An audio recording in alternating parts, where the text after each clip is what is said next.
final results of our report. But then, as verbally, what we have seen definitely is very impressive.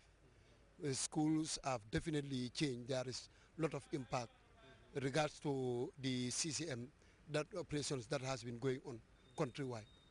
It was very successful. That is to say, we are able to meet the schools in their various schools. In the provinces, almost 23 schools that we've covered today. Most of them in the provinces.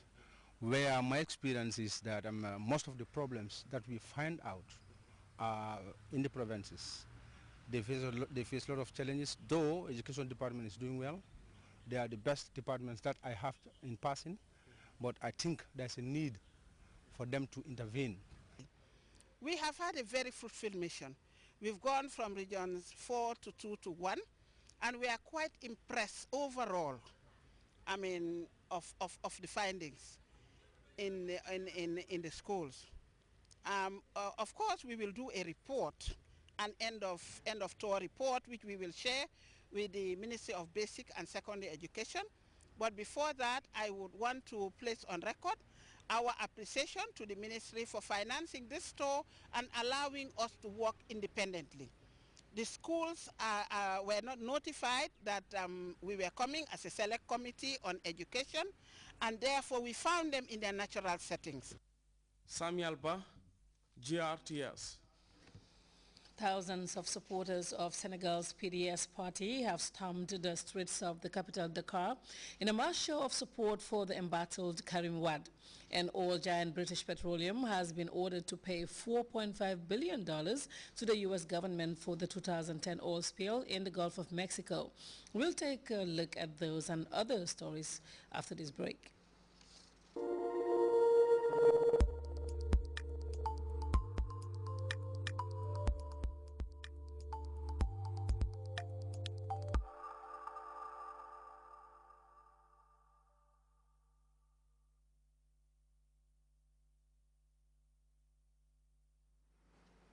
Welcome back to the news. Thousands of supporters of Senegal's PDS party Friday stormed the streets of the capital Dakar to show their backing for Karim Wade, who is facing investigations for corruption.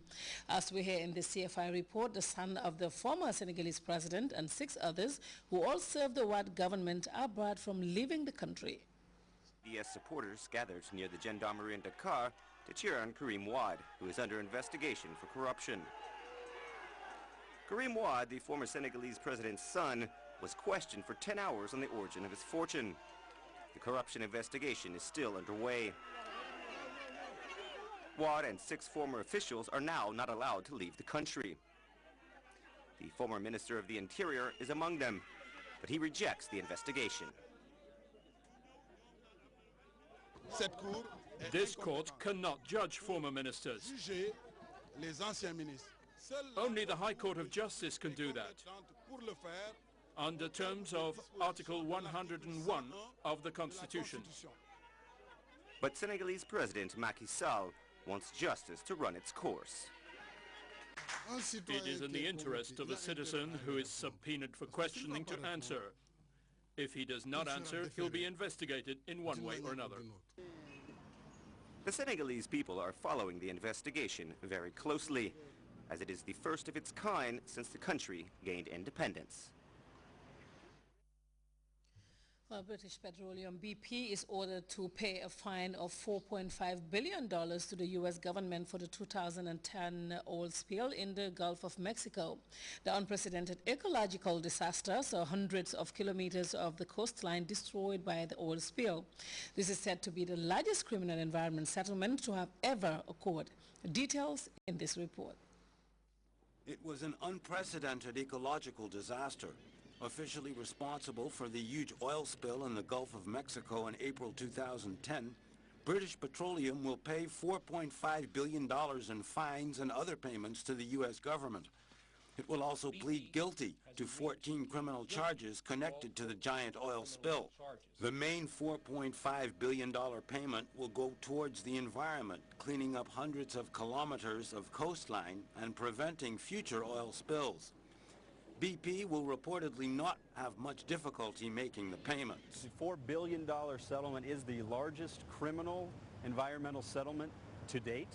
So it is quite an amount of money, but to a corporation like BP, many consider that, with the range and scope of the disaster in the Gulf, to really just be a drop in the bucket. BP has already unloaded some $35 billion worth of assets to cover its losses linked to the giant spill. Aside from the criminal charges, BP is also facing civil claims related to the spill. More than 100,000 people suffered losses, including fishermen, tour operators, and hotel and restaurant owners. I was down, I guess, like 30, 35, 40% less business, since this happened. I think it's about time they settled it, and I know it was a criminal act, everybody did. They just, they did things they wasn't supposed to do. Over a 4-month period, hundreds of millions of gallons of crude oil were dumped or spilled into the environment. 11 people died when the platform exploded. 2 BP officials are still facing involuntary homicide charges. A third BP official was charged with lying to Congress, purposely underestimating the amount of crude oil spilled into the water. Well, the civil war in Syria has killed more than 20,000 people since it started some 20 months ago. As Syrian refugees continue to storm Turkey to escape the conflict, Turkish citizens fear that the conflict may spill over to their country. As CNN reports, the Syrian situation has now turned into a blame game between rebel fighters and government troops. Residents of the Turkish town of Ceylanpınar breathe a sigh of relief. For the first time in a week, there were no explosions, bullets, or bombs on Thursday. The Turkish military appears to have fortified the border here, after a rebel assault on the neighboring Syrian town of Ras Al Ain triggered a week of fighting that threatened to spill over into Turkey. Ras Al Ain and Ceylanpınar are basically one town separated only by a fence. So when there's fighting across the border in Syria, the people here in Turkey see it, hear it, and feel it. A local Turkish official shows me shop windows that were blown out this week by Syrian government airstrikes across the border. Of course we were afraid, he says. Jets flew overhead. There were bombardments. The children were terrified. We had to close the schools for their safety. This sleepy Turkish town is now full of thousands of Syrian refugees. Some tried to take advantage of the lull in hostilities to go home to see whether their houses were still standing.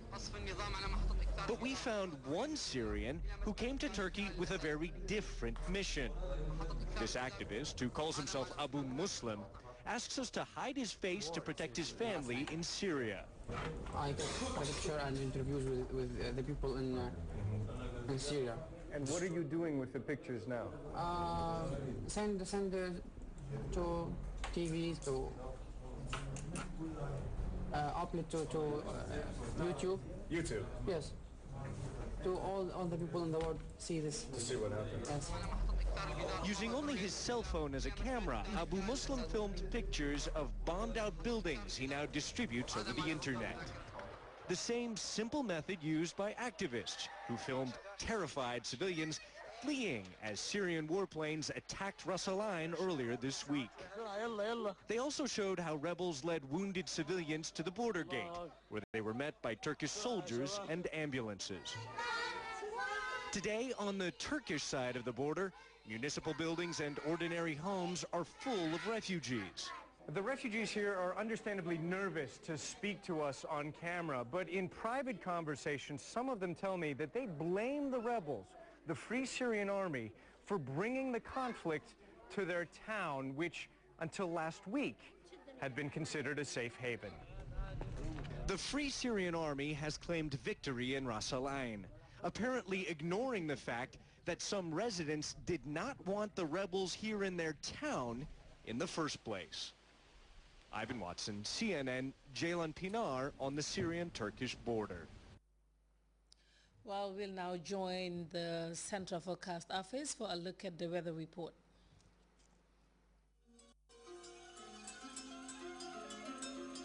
The source assures us of a continuous flow.